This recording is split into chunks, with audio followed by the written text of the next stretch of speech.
the law is no longer of any value in the sense that Christ completed the Mosaic law.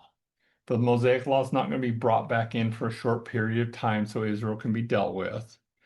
That's not the way it's going to work. Yes, at the beginning of the tribulation period, Israel is going to rebuild the temple and they are going to start sacrificing again, but that sacrifice is not acceptable to God. They're doing it in unbelief. And then they're going to be kicked out of Jerusalem. Oh, actually, out of the whole area at that point, because they're going to be sent over into the wilderness again for a time until the Lord actually comes. So we also then want to look at the Gentiles in the tribulation period, because the Gentile nations, that is, they will go into the tribulation period also. They will come under the seal judgments during the first half of the tribulation. So you do have some seal judgments involved with them. And you see this over in Revelation 6. And where he's talking about the seals here, and he says, "Now I saw when the Lamb opened the seals, and I heard one of the four living creatures say, with a voice like thunder, come and see."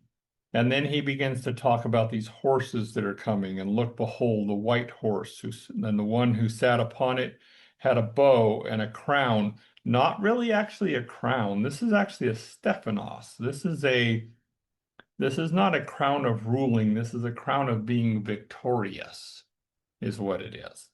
And this was given to him, and he went out conquering and to conquer.